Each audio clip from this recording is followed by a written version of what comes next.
இன்றே டவுன்லோட் செய்து உங்கள் ஃபேவரட் ஷோக்களை என்ஜாய் பண்ணுங்க. அக்கா, என்னக்கா பேப்பர் இது? டேய், அது வேற ஒண்ணும் இல்ல. நாளைக்கு அந்த வைஜெயந்திய சண்முகம் கிராஸ் எக்ஸாமினேஷன் பண்ணணும்ல. அப்படின்னா குறுக்கு விசாரணுமா? ஓ, அந்த அம்மா பெரிய அதிகாரி, ஏற்கனவே பல கேஸ பார்த்தவங்க. பத்தாத குறைக்கே அவங்களுக்கு சப்போர்ட்டா இருக்கிறது அந்த பிபி சிவனாண்டி சார் வேற. அதான் ஒரு பெரிய வக்கீல் கிட்ட போய் நானும் சண்முகமும் கன்சல்ட் பண்ணிட்டு வந்தோம். என்னென்ன கேள்வி கேட்கணும், எப்படி எப்படி எதிர்பார்க்காத திசையிலலாம் கேள்வி கேட்கணும்னு அந்த வக்கீல் எழுதி கொடுத்திருக்காரு. அதுதான் இந்த கேள்வி லிஸ்ட். சரி பாண்டி, இந்த ஒரு வாட்டி பாரு. இல்ல வேணாம், நான் என்ன லா எக்ஸ்பர்ட், அதெல்லாம் நீயே பாருங்க. அக்கா, இந்த கேள்வி பேப்பரை எடுத்து நாம அதை வைஜெயந்தி மேடம்கிட்ட கொடுத்தே ஆகணும்க்கா. அப்பதான் அந்த மேடம்கிட்ட நம்ம நல்ல பேர் வாங்க முடியும். அது எப்படில முடியும்? அக்கா, அதை ஏன்ட்ட விட்டுருக்கா.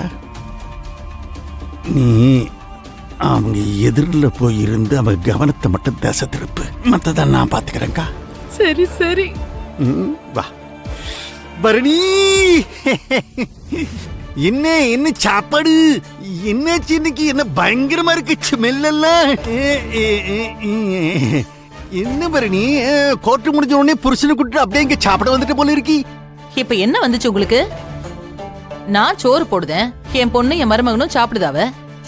உங்களுக்கு என்ன வந்துச்சு? ஏய், உனக்கு வர வர வாய் ஜாஸ்தியா போச்சுடி. இந்த அடி பரணி, இது உனக்கே நியாயமா இருக்கா?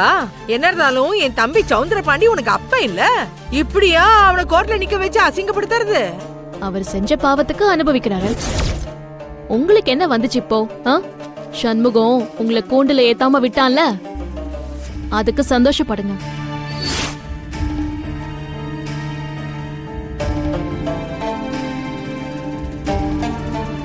என்னமோ போ, நல்லவனோ கெட்டவனோ 1000 தான் இருந்தாலும் என் தம்பி உனக்கு அப்ப இல்லையா?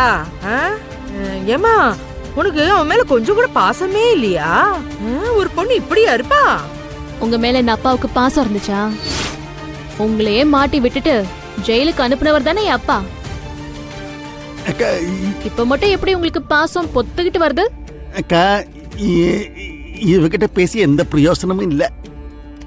நீ வாக்கா, எனக்கு நிறைய வேலை இருக்கு. சரி.